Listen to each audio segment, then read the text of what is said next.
오늘은 여러분들에게 판에 대한 이야기를 좀 하고 싶습니다. 판.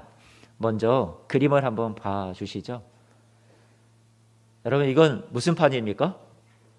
네, 개판이라고 하셨는데요. 네, 강아지들 판입니다.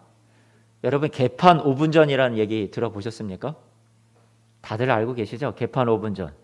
개판 5분 전 여러분 많이 써보셨죠? 집에 이렇게 딱 들어갔는데 자녀들이 다 아수라장을 만들어 놨을 때 여러분, 자녀를 향해서 개판 5분 전이네 이런 말씀 해보신 분들은 마음속으로 한번 손들어 보시길 바랍니다. 여러분 다 있으시죠? 개판 5분 전. 이 5분 전이라는 말이 도대체 왜 나왔을까요? 개판 5분 전.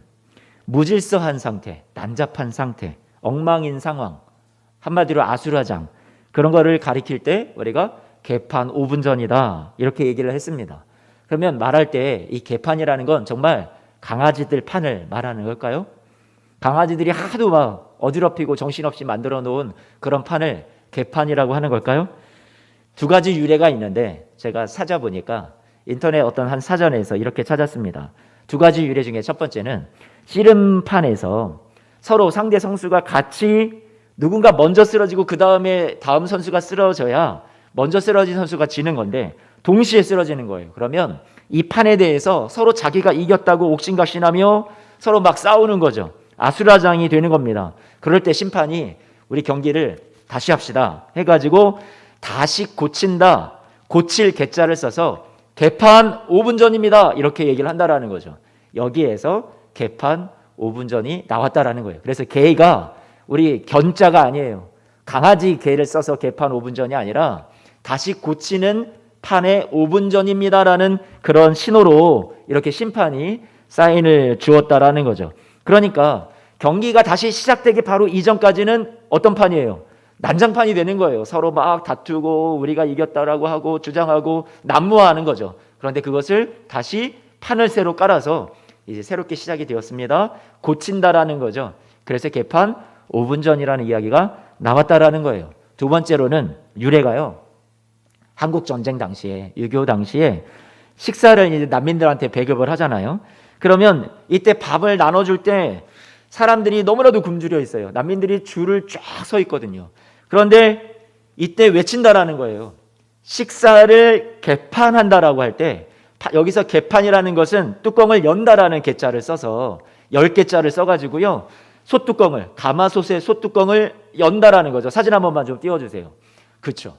피난민들을 위해서 밥을 준비하고 밥솥 뚜껑을 연다 할 때 그 피난민들을 향해서 뭐라고 얘기하는 거예요? 개판 5분 전입니다. 그러면 사람들이 막 우르르 몰려와서 벌떼처럼 몰려와가지고요. 그곳이 막 난장판이 되는 거예요. 서로 먼저 먹겠다고 아둥바둥거리고 막 너무나도 굶주려 있으니까 얼마나 피곤하고 지치고 고단한 삶이었겠어요. 그래서 그때의 그 어지러운 그 상황을 뭐라고 얘기했다고요? 개판 5분 전이다. 이렇게 얘기를 했다라는 거죠. 국립국어원에서 공식적으로 어원이 어떻게 되는지 정확하게 밝히지는 못한다라고 해요. 여러분 어쨌든 개판이라는 것은 판을 다시 새롭게 고치는 것이고 그리고 굶주려 있는 많은 사람들에게 다시 뚜껑을 열어서 무언가 새로운 것을 채워주고 그리고 다시 새롭게 시작하는 의미가 이 개판 5분 전이라는 말에도 우리가 그렇게 잘못 알고 있었던 말 속에도 의미가 담겨 있다라는 사실 우리는 새롭게 좀 알게 되는 것 같아요.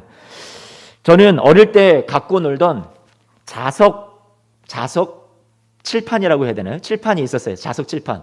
여러분들도 이 칠판을 갖고 노신 적이 있었나요? 이렇게 생긴 모양이 있었죠. 여러분 지금은 우리 어린 친구들 지금 태어나서 이렇게 어린 시절을 자라는 친구들은 이렇게 칼라보드라고 해가지고 칼라로 나오는 것을 썼을지 모르겠는데 저희 때는 지금 여기 계신 우리 권사님들 또래 어르신들이 저 같은 사람 이렇게 자랄 때 이런 흑백으로 되어 있는 거를 사주셨거든요. 저희 어머니도. 그리고 그걸 가지고 막 그림을 그리고 이게 잘못됐어. 마음에 들지 않아. 다시 하고 싶어. 그럼 어떻게 하는 거예요? 밑에 있는 이거를 쓱 한번 손잡이를 갖고 쓱싹 지우면 어떻게 돼버려요? 싹 지워져 버리는 거예요. 저는 이게 그렇게 좋았어요. 무엇 하다가도 형이 옆에서 툭 건드려가지고 잘못 그림을 그렸다. 그러면 어떻게 막 속이 상하죠. 그런데 다시 쓱싹 지우고 다시 시작을 하면 되니까. 그러니까 저는 이게 너무 신기하고요. 너무 재밌기도 했었어요. 예수 그리스도께서 보혈의 피를 가지고 저와 여러분들을 위해서 모든 지난날의 허물을 싹 지워주시고 새롭게 우리에게 깨끗한 흰 눈과도 같이 양털과도 같이 흰 그런 우리의 삶을 허락해 주셨다는 것이 얼마나 기회이고 얼마나 은혜인지 모르겠어요. 저는 이런 것들을 생각을 하면서 이런 칼라보드판, 칠판 같은 것을 생각하면서 예수 그리스도의 보혈의 의미에 대해서 다시 한번 생각을 해보게 되었거든요. 아이스링크 알죠, 여러분? 아이스링크. 그러면 여기 스케이트장이라고 하잖아요. 스케이트장을 가면 저게 뭐냐면 저거는 정빙기라고 그래요. 정빙차라고 하기도 하고요. 그리고 정빙이라고 해서 그 얼음을 깨끗하게 만드는 그런 운전을 하는 사람을 정빙사라고 하는데요. 이 정빙사는 이 정빙 차량에다가 뜨거운 물을 60도 이상의 물을 준비를 한대요. 그리고 나서 저 차를 가지고 이제 저쪽에 가서 휴식을 취하는 이 빙상판에 아이들을 다 내보내고 운행을 하는 거죠. 그러면 움푹 파여있던 그 얼음판이 이 정빙기가 돌아다니면서 어떻게 하는 거예요? 거기를 다 메꿔준대요. 움푹 파이고 얼음 조각이 막 저기 막 온데간데 막 난장판이 되듯이 다 뒹굴고 하니까 얼마나 위험한지 몰라요. 그 상태로 그대로 운행을 하면 아이들이 거기에서 움푹 파인 곳에 스케이트가 날이 걸리고 그리고 넘어지고 자빠지고 서로 다치고 그런 일들이 생기기 너무 쉬우니까 위험하니까 휴식 시간을 뭐 몇 시간마다 한 번씩 주면서 이 정빙기를 돌리죠. 그러면 얼음 조각을 다 끌어 모으는데 이 차량 안에는 1톤 정도 규모의 탱크가 들어있대요. 거기에다가 다 이렇게 어지럽혀진 얼음을 주워 담고 그리고 뜨거운 물을 가지고 이 얼음이 주워 담기고 파여져 있는 곳에 뜨거운 물을 살짝 덮어준다고 하는 거예요. 그러면 시간이 좀 지나잖아요. 그러면 이것이 깨끗하게 아주 부드러운 너무나도 스케이트가 잘 타질 수 있는 그런 얼음판이 된다라고 하죠. 그래서 이 링크로 아이들이 이 시간이 끝나면 어떻게 돼요? 다 들어가죠. 얼마나 즐기는지 몰라요. 얼마나 재밌게 타는지 몰라요. 부드럽게 스케이트가 잘 나가죠. 그러면서 이 정빙사가 하는 인터뷰를 신문기사에서 봤는데 이렇게 아이들이 깨끗해진 그 얼음판 위에서 노는 모습을 보면 신나게 새롭게 판을 깔아줬으니까 그 노는 모습을 보면 너무나도 보람을 느끼고 행복하다고 얘기를 합니다. 그 뉴스 기사에서 마지막에 이런 얘기가 있었어요. 김연아 선수도 이상화 같은 선수 그런 유명한 선수도 국보급 선수들도 다 이런 새롭게 판을 깔아주는 이런 정비사들의 수고에 의해서 그런 귀한 선수들이 나올 수 있었노라고 그 배우의 손길에 대해서 우리가 좀 생각해 보자 그런 기사가 있었습니다. 사랑하는 성도 여러분, 저와 여러분의 삶에는 주님께서 어떤 판을 깔아주실까요? 주님께서요, 저와 여러분들이 지금까지 살아왔던 인생의 수많은 굴곡과 너무나도 힘든 그런 삶에 대해서 죄 많았던 삶에 대해서 주님께서 나 몰라라 하시고 방관하시기만 하실까요? 오늘 말씀을 보니까 오늘 말씀에도 저와 여러분들을 위해서 우리 주님께서 무엇을 깔아주시냐면 새 판을 짜고 저와 여러분들을 위해서 펼쳐주시는 이야기가 오늘 말씀에도 나와주십니다. 지나온 삶을 다 뒤로 하고 여러분들이 어떻게 살아왔던 여러분이 지금까지 어떤 실패한 인생을 살아왔던 그 모든 것을 다 뒤로 하고 주님께서 저와 여러분들에게 새 판을 짜서 여러분 앞에 펼쳐주시는 놀라운 이야기가 은혜의 이야기가 오늘 말씀에 담겨 있다라는 거예요. 같이 로마서 5장 12절 말씀을 같이 좀 읽어보았으면 좋겠습니다. 같이 읽습니다. 시작.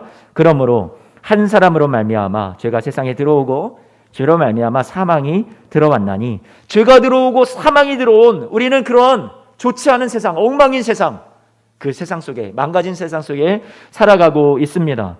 모든 사람들이 죄를 지었대요. 그리고 사망이 모든 사람에게 이르렀대요. 우리는 이 말씀을 통해서 마음이 어려우신 분들이 있을 줄도 알아요. 아, 선악과는 아담이 지가 먹었지 내가 먹었나?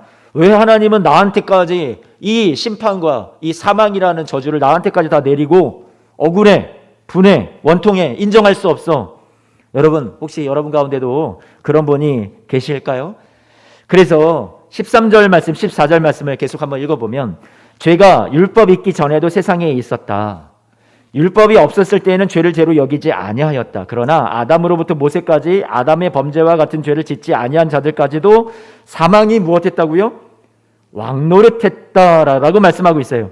하나님의 계명이요, 여러분. 율법이 우리에게 주어지기 이전에도 사람들이 아담처럼 선악과를 따먹은 죄를 짓지 않았어도 그들에게도 역시 죄가 있었고 사망이 왕노릇했다라고 오늘 지금 말씀하고 있는 거예요. 죄는 하나님의 말씀, 즉 계명, 율법이 주어지기 이전에도 분명히 존재했다. 사람들이 아담처럼 선악과를 따먹는 죄를 짓지 않았어도 사망이 왕노릇하는 이러한 일들이 있었다라는 거예요. 율법이 존재하면서 모세 이후에 이게 다 죄구나라고 그 죄의 목록에 대해서 낱낱이 문서화되고 명시되어 있는 것을 통해서 알게는 되었지만 그 이전에 전혀 죄를 몰랐다? 아니요. 핑계할 수 없다라는 거죠. 그 이전에도 사망이 왕노릇하고 분명히 사람들 안에 죄가 있었다라는 것을 성경은, 바울은 이 말씀을 통해서 우리에게 가르쳐주고 있어요. 바벨탑 사건을 한번 보세요. 모세 이전이죠. 소돔과 고모라 사건을 보세요. 모세 이전이죠. 율법이 있기 전에도 분명히 사람들이 다 죄를 짓고 있었다라는 얘기예요. 14절 말씀에 다시 한 번만 좀 띄워주세요. 14절 말씀에 보니까 뭐라고 말씀하고 있냐면 사망이 무엇했대요? 왕노릇했대요. 사망이 왕노릇했다. 아담뿐만 아니라 그 후손들이 모두가 다 이 죄악의 힘과 그 사망의 결과라는 것을 지배하에 놓여있게 되었다라는 거죠.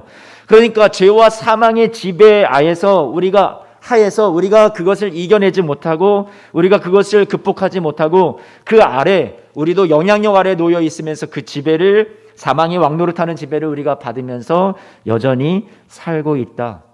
아담이 죄를 지었고 죽음이 찾아왔고 모든 사람 안에 이 죄의 본성이라는 것이 존재하고 이 엉망인 세상이 된 것, 바로 아담 때문에만 이루어진 것이 아니라, 우리가 억울하다라고만 말할 것이 아니라 우리의 죄로 인해서도 세상이 망가지고 있다. 엉망이 되고 있다. 우리가 사망 아래 놓여 있다. 내가 죄악과 사망의 권세를 나 스스로 이겨낼 수 없다. 이것이 오늘 말씀에서 우리에게 가르쳐주고 있는 거예요. 그런데 억울하잖아요. 아니, 아담 때문에 내가 이런 피해를 받아야 돼? 고스란히 연대 책임을 지우는 것이 내 책임이 아닌 것 같은데, 아담 책임인 것 같은데 하는 우리 안에, 사실 저와 여러분들의 삶을 가만히, 여러분의 내면을, 여러분 자신의 속사람을 잘 들여다보면 여러분, 아담과 우리가 별반 다를 게 없다라는 것을 우리는 알게 됩니다. 내 안에도 죄악된 속성이 있지. 분명히 나는 죄인이야. 여러분 알지 않으세요? 저는 느끼거든요. 제가 죄인이라는 것을. 여러분, 그런데 연대 책임을 지우는 것 같은 것이 너무나도 못마땅하다고 생각했던 여러분들이 혹시 계시다면, 그런 여러분들에게 소망이 되는 전환을, 역전을 오늘 말씀이 우리에게 말씀해주고 있어요. 억울하다 싶었는데, 짜증난다 싶었는데 갑자기 그것을 우리에게 소망으로 바꾸어 주시는 전환 지점이죠. 그것이 오늘 말씀의 14절 말씀에 다시 나오는데, 14절 말씀을 보니까 그랬는데 사망이 왕노릇했는데 그 다음 말이 뭐예요? 노란 글씨로 써졌죠. 같이 한번 읽어보죠. 아담은 오실 자의 뭐라고요? 모형이다. 이 아담이라는 것을, 아담 한 사람을 통해서 우리에게 죄가 들어왔다라는 것이 우리에게 억울할지 모르겠으나, 그것은 앞으로 오실 자를 통해서 우리에게 임하게 되는 놀라운 축복. 내가 한 것도 아닌데, 나에겐 자격이 없는데, 나는 어떤 의로움도 내 안에서 찾아볼 수 없는데, 그런 나에게 주님이 자신과 우리를 한데 묶으셔서 우리에게 놀라운 은혜를, 의로움을 다 부어주시는 그런 놀라운 연대에 대해서 보여주시는 예표가 되었다라고 말씀해 주고 있는 거죠. 아담과 예수 그리스도는 여러분 똑같아요? 차이가 있어요? 질문이에요, 여러분. 똑같아요? 차이가 있어요? 어려워요? 아담과 예수 그리스도는 똑같아요? 차이가 있어요? 차이가 있죠. 얼마나 쉬운 답이에요. 그렇죠? 차이가 있어요. 여러분, 여기 말씀에서 오실 자의 모형이다라고 얘기를 했지만, 그러면 아담이나 예수 그리스도나 똑같다, 이것을 말씀하려는 것이 아니라 차이가 놀랍다라고 얘기하고 싶은 거예요. 그래서 같이 15절 말씀을 볼까요? 15절 말씀 이렇게 되죠. 그러나 이 은사는 그 범죄, 아담이 저질렀던 그 범죄와 같다, 안 같다? 같지? 아니하다, 다르다는 얘기를 하는 거잖아요. 은사라는 건 뭐예요? 기프트, 선물을 말하는 거예요. 예수 그리스도를 통해서 우리에게 주신 이 놀라운 은혜의 선물이라는 것은 이전에 아담을 통해서 우리가 영향받았던 것이 억울하고 분통하고 손해보는 것 같고 너무나도 그렇게 싫었지만, 그것이 다 저리 가라 한 만큼 그것과 전혀 같지 않다. 그것을 다 만회하고도 남는다. 그 모든 것이 무색하리란 만큼 그 모든 이전에 우리의 심판과 저주와 그리고 멸망이라는 죽음이라는 사망이라는 것을 다 없이 하고도 남을 만한 놀라운 반전이 누구에게 있다? 예수 그리스도를 통해서 저와 여러분들에게 주어진다라고 말씀해 주고 있는 거죠. 16절 말씀 같이 한번 읽어볼까요? 또 이 선물은 범죄한 한 사람으로 말미암은 것과 같다 아니다? 같지 않다라고 말씀하고 있어요. 심판 한 사람으로 말미암아 정죄에 이르렀어요. 그런데 이 은사 하나님이 주신다라는 것은 많은 범죄가 있었으니까 그러면 앞에 한 사람의 범죄로 인해서 심판이 우리에게 이르렀다면 그러면 많은 범죄가 하나님에게 들어오면 저와 여러분들이 마땅히 받아야 될 것은 뭐예요? 몇 배, 1000배, 10,000배 그 이상의 우리는 심판과 정죄를 받아 마땅한 자들이잖아요. 아담 한 사람이 그랬다면 그러나 이 인류의 모든 인류가 다 하나님 앞에 범죄를 했다면 그렇다면 모든 것은 우리에게 이제는 더 이상 가망이 없다라는 것이 결론이 맺어져야 되는데 그 결론이 그렇게 나는 것이 아니라 뭐라고 16절 말씀의 마지막에 뭐라고요? 많은 범죄가 하나님 앞에 우리의 모습 통해서 다 드려졌는데 주님께서 그것을 우리에게 무엇으로 갚아주셨다라고요? 의롭다 하심의 이름이니라. 할렐루야. 우리에게 축복된 결과로 오히려 반전으로 역전으로 갚아주셨다라고 말씀해 주고 있어요. 아담이 가져온 파괴가 있어요. 죄의 어마무시한 그 영향력이 있어요. 그것이 우리를 힘들게 하고요. 우리를 망하게 하고요.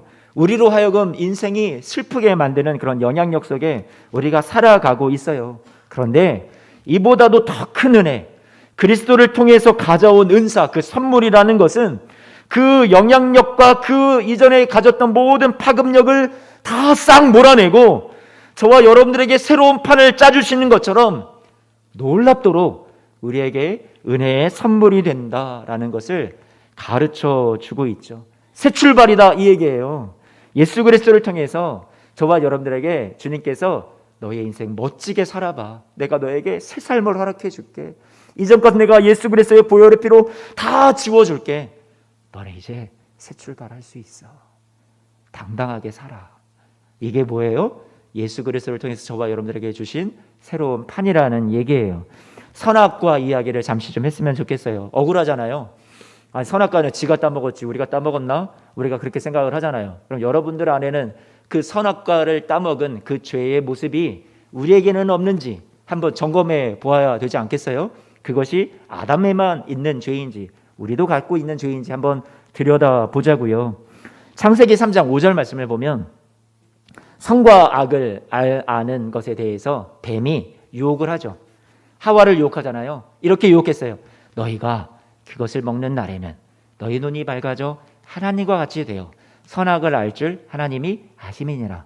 여러분 제가 좀 간교한 뱀 같아요? 목소리가? 아니요, 전혀 그렇지 않았어요? 좀 더 간교하게 소리를 냈어야 되는데. 여러분 다시요. 너희 눈이 밝아져 하나님과 같이 되어 선악을 알 줄 하나님이 아심이니라. 이렇게 얘기를 했어요. 자, 선악을 알게 된다. 여러분 선악을 알게 된다라는 말은 뭐예요? 백설공주에 나오는 그 독이 든 사과처럼 그걸 먹으면 갑자기 선과 악이라는 거 기준도 아무것도 몰랐던 인간들이 갑자기 막 악을 행하는 막 능력이 막 나쁜 짓 하고 막 그걸 먹으면 그 독의 영향력으로 인해서 막 생겨나는 그런 선악과를 먹었다는 얘기예요. 도대체 이것이 성경에 나와 있는 이 상징이 우리에게 전해주는 의미가 무엇일까? 우리는 좀 생각을 좀 해볼 필요가 있어요. 어떤 정말로 과일을 따먹기 때문에 그 안에 독 같은 영향력이 있어서 그것이 온몸에 퍼져서 그때부터 아담과 하와가 죄를 짓기 시작하고 그렇게 되었다라고 생각하기보다 그것이 우리에게 말씀하고자 하는 우리가 갖고 있는 죄의 영향력과 죄의 본성의 그 본질에 대해서 우리에게 말씀해주고 있는 것이 선악과라는 거거든요. 이 말씀을 풀기 위해서는 창세기 4장 1절 말씀을 좀 찾아봐야 돼요. 4장 1절 말씀 한번 좀 띄워주세요. 자, 아담이 그의 아내 하와와 뭐 했대요? 동침했대요. 부부가 침실에서 같이 서로 잠을 자는 것은 서로를 너무나도 잘 아는 거거든요. 그리고 서로를 취하는 거거든요. 그런데 여기에서 동침하다라는 단어를 히브리 말에 아까 창세기 3장 5절에 하나님 앞에 아니면 선악을 안다라고 할 때 그 안다라는 말 있잖아요. 안다라는 말이 여기에 동침하다라는 말에 쓰여 있다라는 거예요. 그러니까 안다라는 것은 우리가 생각할 때 어떤 지식과 정보를 입수를 해서 내가 그것을 안다. 아, 나 이제 알게 되었어. 이런 정도의 차원이 알미 아니라 안다라는 것은 무엇을 말하냐면 어떤 액션이에요. 행동이에요. 취하는 거예요.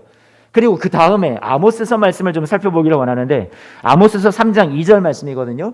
내가 땅의 모든 족속 가운데 너희만을 알았나니 할 때 하나님이 말씀하시는 거예요. 하나님이 하나님의 백성들을 아신다고 할 때 내가 너희만을 알았다. 여기서 이 안다라는 것은 어떤 의미를 갖고 있을까요? 여기서 안다라는 것은요, 내가 너희를 선택했다라는 거예요. 많은 것 중에서 내가 무엇을 취할 수 있는 것이 있는데 그 중에서 내가 너희를 알았다라는 것은 뭐예요? 선택했다라는 얘기예요. 내가 결정했다. 너희를 사랑하기로, 너희를 복주기로 내가 무엇을 했다라는 거예요? 내가 취하는 행동을 말하는 거거든요. 그게 뭐예요? 안다라는 단어에 들어있는 의미라는 거예요. 그러면 이 아담과 하와가 선악과를 따먹기 이전에 선과 악에 대해서 알았을까요? 몰랐을까요?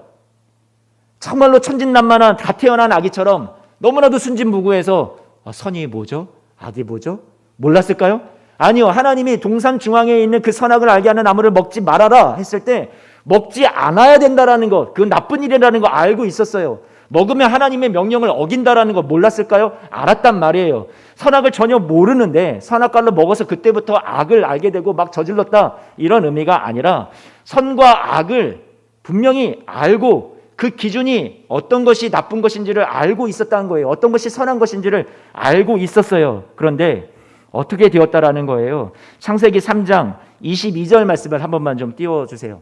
3장 22절 같이 보니까 여호와 하나님이 이르시되 보라 이 사람이 선악을 아는 일에 어떻게 되어버렸다고요? 선악과를 따먹은 이후에 우리 중 어떻게 되었어요? 하나같이 되었다. 하나님과 같이 되었대요. 이게 무슨 말이에요? 선악을 아는 일에 우리 중 하나같이 되었다. 이 말이 의미하는 것은 무엇이냐면 선악을 이제 사람들이 자기들 스스로가 결정하게 되었다는 얘기예요. 선과 악의 기준이 하나님에게 있었던 거거든요. 그런데 그 하나님의 자리를 이제 내가 어떻게 한 거예요? 내가 차지한 거예요. 내가 이제 선악을 판단해. 내가 기준할 거야. 내가 선택할 거야. 내가 결정할 거야. 내가 저거 따먹을 거야. 여러분 하나님이 하지 말라고 하신 것을 내가 저거 할 거야. 취할 거야. 내가 선택할 거야. 내가 결정할 거야. 내가 판단할 거야. 난 내가 하고 싶은 대로 해. 뭐가 되는 거예요? 자기가 하나님이 되는 거예요. 자기가 왕이 되는 거예요. 자기가 판단의 기준의 결정자가 된다라는 얘기예요. 선과 악의 판단이라는 것은 어떤 결정이든 하나님이 심판하시고 하나님이 판단하시고 결정하실 문제인데 이것을 사람들이 이때부터 선을 넘어서 내 자신이 척도가 되는 거죠. 내 자신이 판단 기준이 되었던 거예요. 이로부터 세상은 어떻게 변했을까요? 선악을 알게 하는 그 기준이 사람에게로 넘어왔단 말이에요. 그래서 자신에게 유리한 쪽으로 판단해요. 자신이 이기는 쪽으로 판단해요. 남을 짓밟아요. 서로 싸우는 판이 됐어요. 사람들이 망하기를 바래요. 내가 이겨야죠. 내가 저 사람 짓밟고 죽여야 내가 살아나는 세상이 되는 거예요. 그래서 가인과 아벨도 어떻게 됐어요? 아벨이 하나님으로부터 예배를 인정받고 시기하게 되죠. 내가 저 인간을 내가 짓밟아야지. 죽여야지. 돌로 쳐 죽이죠. 그게 가인의 마음이잖아요. 그게 뭐예요? 선과 악의 판단 기준을 내가 갖는 거예요. 왜요? 나에게 유리한 쪽으로 해석을 해야 되니까. 그렇게 살아야만 하니까. 그럼 죄의 본성이 우리 가운데 어떻게 되었다는 거예요? 들어와 버렸다라는 거예요. 선악과를 바라보면 하나님이 우리에게 알게 해주신 거죠. 나는 사람이다. 나는 하나님이 아니다. 선악과를 바라보면서 선과 악의 판단 기준은 저것을 먹고 따먹지 말고 그 모든 것은 나는 하나님의 말씀에 순종해야만 해라는 그것을 알고 나는 하나님이 아니야. 내가 저것을 명령을 어길 수 없어. 나는 따먹을 수 없어. 하나님이 이곳에 있는 동산에 있는 모든 것을 나로 하여금 다스리고 먹게 하셨지만 저것만큼은 나에게 건드리지 말라 하신 것은 내가 하나님이 아니라 내가 사람이라는 것을 알게 하시는 거야. 그 기준이 무엇이었어요? 선악을 알게 하는 나무였죠. 그런데 그 선악을 알게 하는 나무를 따먹었다라는 것은 이때부터 하나님의 말씀이 내 삶의 기준이 아닙니다. 내 기준은 나예요. 내가 하나님이고 내가 왕이고 말씀 따위 필요 없습니다. 내팽개쳐 버리는 것이 선악을 알게 하는 나무를 따먹은 인류의 죄예요. 저와 여러분들 안에 있는 죄의 모습이에요. 하나님의 말씀이라는 건 뭐예요? 하나님의 말씀이라는 것은 모든 사람을, 모든 인류를 위해서 주신 것이 하나님의 말씀이에요. 그 말씀을 기준으로, 그것이 기준이 돼야 돼요. 그것이 판단의, 결정의 기준이 돼야 돼요. 척도가 돼야 돼요. 그래야 우리 모두가 행복하게 사는 거예요. 모두가 유익이 되는 거예요. 모두가 서로 선하게 사랑하며 살 수 있는 거예요. 모두가 복을 받는 길이에요. 그런데 선악과를 통해서 하나님이 정말 말씀하고 싶으셨던 것, 너가 선악을 결정하지 말아라. 선악을 구분짓는 것은 오직 하나님만 할 수 있는 영역이다. 선악을 아는 기준이 내가 된다면 그때부터 세상은 파괴되는 거죠. 정죄하는 거예요. 심판하는 거예요. 관계가 무너지는 거예요. 욕심으로 인해서 상대방을 죽이려고, 상대방을 깔아뭉개려고 나 이기적인 생각으로 가득 찬 세상이 되어서 세상이 엉망이 된 거예요. 이게 뭐예요? 타락한 세상이에요. 지금 저와 여러분들이 살아가는 우리의 삶에 타락한 본성대로 살아가는 우리의 모습이에요. 아담도 하와도 하나님의 말씀을 무시했어요. 그래서 세상이 어지럽혀졌어요. 그 이후에 세상의 모습은 어땠을까요? 사사기 21장 25절 말씀해 보니까 이렇게 말해요. 그때 왕이 없으므로 사람이 각기 자기의 소견에 뭐예요? 옳은 대로 그렇게 행하였다라고 말하고 있어요. 내가 옳은 대로 다 사는 거예요. 그럼 얼마나 난장판이 돼요? 얼마나 옳지 않은 세상이 되겠어요? 지금도 우리가 다 내가 옳은 대로 살아가기 때문에 그것에 대해서 하나님이 말씀하시잖아요. 에베소서 2장 3절 말씀을 보니까 이렇게 말씀하죠. 전에는 우리도 다 그 가운데서 행해서 우리 육체의 욕심을 따라 어떻게 했다고요? 지냈고, 육체와 마음에 원하는 것을 어떻게 해요? 하여서 다른 이들과 같이 본질상 진노의 자녀였었다. 우리의 저와 여러분들의 죄악된 모습에 대해서, 선악과를 따먹은 그 죄의 모습에 대해서 말씀해 주고 있어요. 이렇게 망가진 세상에 우리가 살아가고 있습니다. 서로가 다 자기가 옳다 말합니다. 자기 중심성을 갖고 살아갑니다. 서로를 물고 뜯는 지옥과도 같은 세상의 운명, 세상의 죄와 사망이 왕노릇하는 이 판이 우리 앞에 현실로 놓여지게 되었습니다. 그런데요, 여기서 끝이 아니라 이 판을 뒤집어 엎어주셨다고 성경은 말하는 거죠. 예수님께서 다 뒤집어 엎으시고 새 판을 짜서 우리에게 깔아주셨다라는 거예요. 새롭게 깔린 아이스링크장의 얼음판 위 정도가 아니라, 그래서 마음껏 어린아이들 뛰놀라고 하면서 그것을 바라보는 그 정빙사의 그 기쁨과 그 보람, 견줄 수 없을 만큼 하나님께서 저와 여러분들에게 놀랍게 이 망가진 세상 그대로 내버려 두신 것이 아니라 예수 그리스도의 보혈을 통해서 저와 여러분들에게 깨끗하게 이전의 삶을 다 지나가게 하시고, 저와 여러분들이 서로 정죄하고 비난하고 심판하고 헐뜯고 물어뜯는 그런 모든 이 땅의 망가진 세상을 다 뒤로하게 하시고, 이제는 새 삶을 살아라, 내가 너희에게 새로운 삶을 허락해 주었노라라고 말씀해 주시는 것이 오늘 말씀의 내용이라는 얘기예요.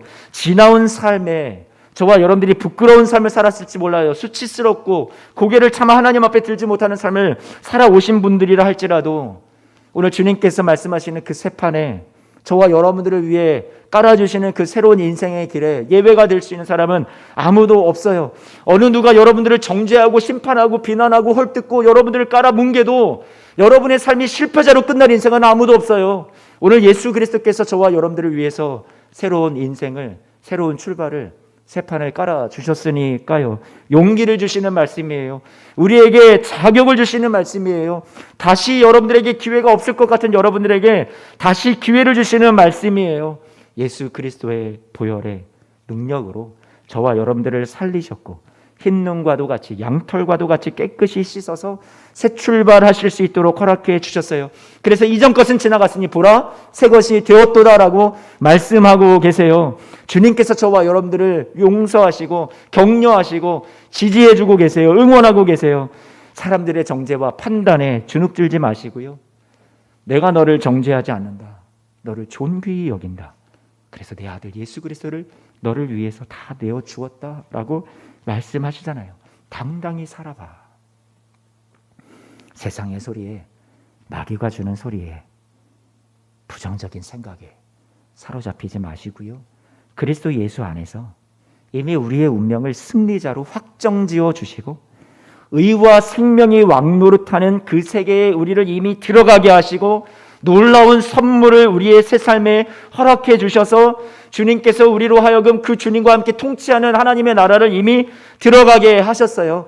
저와 여러분들은 새 삶을 살아가는 복된 인생들이에요. 우리에게 지나간 것은 과거일 뿐이에요. 이전에 살아왔던 잘못된 삶도, 죄 많았던 삶도, 수치스러웠던 삶도, 내가 남에게 인정받지 못했던 그렇게 마음 아팠던 삶도, 모든 것들이 다 예수 그리스도 이전의 과거일 뿐이고요. 예수 그리스도를 만난 이후에 저와 여러분들에게는 무엇이 주어졌어요? 새 삶이 주어졌다라는 것을 말씀은 강조하고 있어요. 17절 말씀을 같이 한번 읽어볼까요? 17절입니다. 함께 읽습니다. 시작.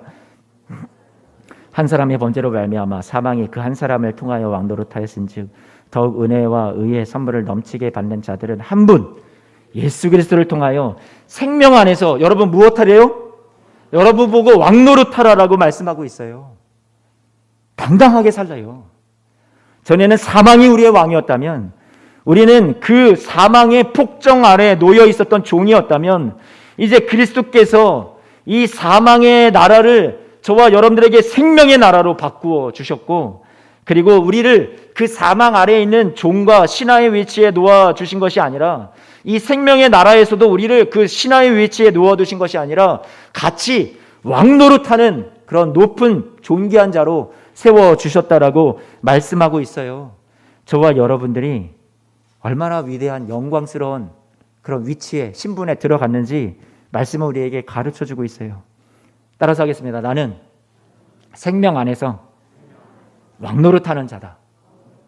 이전의 나의 삶아, 이전의 괴로움아, 더 이상 나를 종노릇하게 할 수 없다. 나는 왕이다.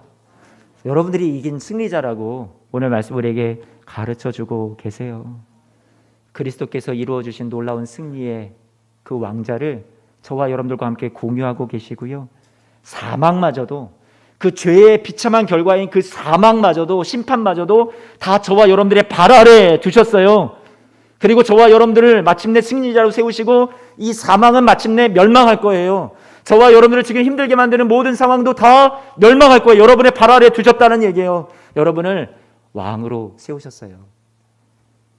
메시지 성경의 이 오늘 말씀의 내용을, 본문의 내용을 제가 좀 줄일 거 줄이고 한번 좀 띄워봤는데요. 이 메시지 성경을 좀 읽어보면 조금 더 쉽게 와닿는 것 같아요.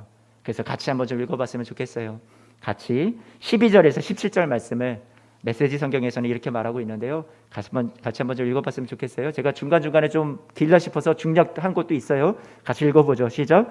죄와 죽음으로부터 자유로운 사람은 아무도 없습니다. 하나님이 주신 특정 명령에 불순종했던 아담과 같은 죄를 짓지 않은 이들도 모두 이러한 생명의 끊어짐, 곧 하나님과의 분리를 경험해야만 했습니다. 그러나 우리를 이런 지경에 빠뜨린 아담은 또한 우리를 거기서 구원해 주실 분을 앞서 가리키는 존재이기도 합니다. 그러나 우리를 구출하는 이 선물은 죽음을 초래하는 그 죄와 비교가 되지 않습니다. 생각해 보십시오. 한 사람의 죄가 수많은 사람들을 하나님과의 분리라는 그 죽음의 심연에 밀어넣었다고 할 때, 한 사람 예수 그리스도를 통해 쏟아 부어지는 이 하나님의 선물은 우리에게 어떤 것을 가져다 줄까요? 죽음을 초래하는 그 죄와 넘치는 생명을 가져오는 이 선물은 서로 비교할 수 없습니다. 그 죄에 대한 판결로는 죽음의 선고가 내려졌지만 뒤따른 다른 많은 죄들에 대한 판결로는 경이로운 생명 선고가 내려졌습니다. 한 사람의 잘못을 통해 죽음이 위세를 떨쳤다면 이제 한 사람 예수 그리스도께서 마련해 주신 이 어마어마한 생명의 선물, 이 모든 것을 저와 여러분들의 삶을 바로 세우시는 이 장대한 일을 두 팔 벌려 받아들이는 여러분, 이들 안에서 이 생명이 앞으로도 이루어낼 그 가슴 벅찬 회복, 우리를 다스리시는 이 생명, 그것이 어떤 것일지 여러분은 상상할 수 있겠습니까? 아멘. 여러분, 제가 전하는 이 설교의 밋밋함보다 이 말씀 자체가 갖고 있는 이 가슴 벅찬 감격, 사도 바울이 저와 여러분에게 새 삶이 펼쳐졌다라는 것을 얼마나 가슴 벅차하면서 이렇게 여러분들에게 전하는지 이 말씀 속에서 그 느낌이 혹시 전달이 안 되세요? 전달이 안 되면 제가 잘 못 전하는 거예요, 여러분. 여러분 이게 전달 받아야 돼요. 하나님이 여러분에게 내가 너를 위해서 새 삶을 얻겠다, 새 출발할 수 있어. 이전 것은 다 지나간 거야. 새롭게 출발해. 너의 인생은 다른 사람에 의해서 정죄받고 판단받고 그렇게 무너지고 실패한 인생이 절대 아니야. 그런 망가진 세상 속에서 우리가 정죄하며 판단 기준이 내가 되어서 서로 물고 헛들으며 그렇게 살아가고 있지. 그렇지만 내가 이미 판을 다 뒤집었어. 말씀해 주시는 거죠. 인생이 뒤집어지는 것, 살면서 내가 원하는 역전이 이루어지고 내가 원했던 소원이 이루어지고 기도가 응답받고 성공하고 형통하고 무조건 건강하고 잘되고 풀리고 그런 것들이 우리 앞에 펼쳐져야 하는 것이 아닌가?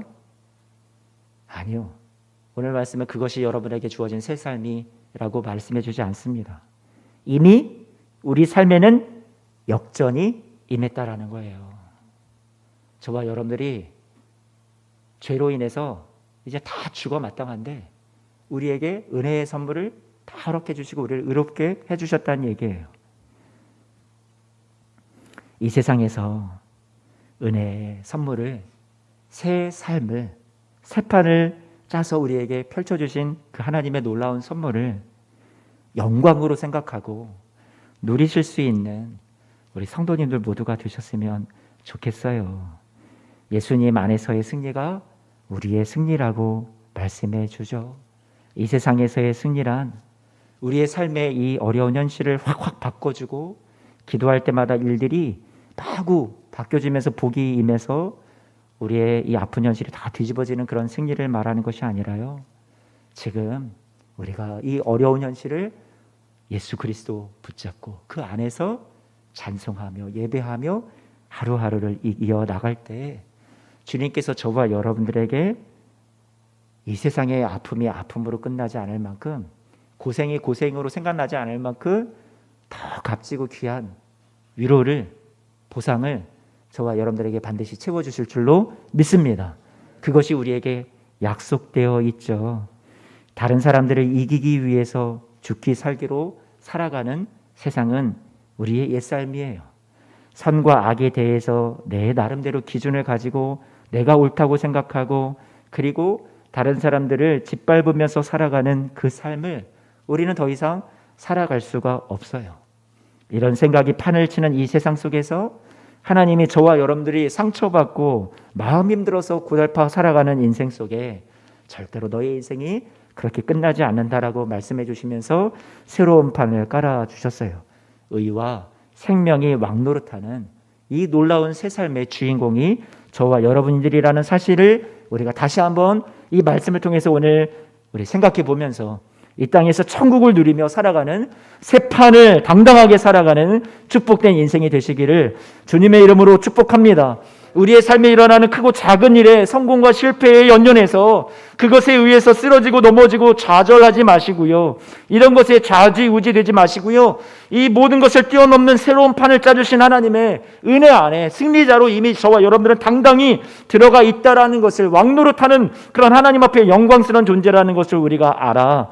인생 가운데 만나는 어떤 현실과 좌절 앞에서 우리는 그렇게 찬송하며 살아가는 거예요. 환경 때문에 넘어져서 일어서지 못하는 그런 우리의 슬픈 인생이 되어서는 안 되고요. 이제는 저와 여러분들의 인생이 그런 삶이 아니라고 말씀해주고 있어요. 그리스도께서 우리를 위해서 이루어주신 놀라운 은혜의 선물이 이미 어떠한 결과를 만들어 주었는지를 우리가 이미 아니까 모르는 사람처럼 다녀서는 안 된다라는 거죠. 우리는요, 우리의 궁극적인 운명이 승리로 장식되어 있다는 것을 확보되어 있다는 것을 분명히 믿고요. 확신을 가지고 하루하루를 살아가는 거예요. 더 이상 좌절과 원망이 아니에요. 찬송과 감사와 예배로 이 시간들을 살아가는 거죠. 일어서시기를 바랍니다. 다시 시작하십시오. 하나님이 여러분에게 힘 주실 거예요. 밀어주실 거예요. 응원해 주세요. 그리스도 예수 안에서 함께 살아가는 거예요. 그러면 어떤 어려운 현실을 지나가더라도 반드시 하나님께서 주시는 위로와 회복의 때를, 은혜의 때를, 승리자로 세우시는 그 때를 반드시 저와 여러분들이 만나게 될 줄로 믿습니다. 주님께서 새 판을 깔아주셨어요. 이것이 우리에게 영광이 되고 지금으로서도 하나님 세상에 어떤 복이 주어지지 않아도 예수 그리스도 안에서 내게 새 삶을 허락해 주신 것이 이전 것은 지나갔으니 보라 새 것이 되었도다 말씀해 주신 이 삶이야말로 내가 왕노릇하며 당당하게 살아갈 수 있겠습니다. 고백하는 저와 여러분들 되시기를 주님의 이름으로 축원합니다. 기도하겠습니다.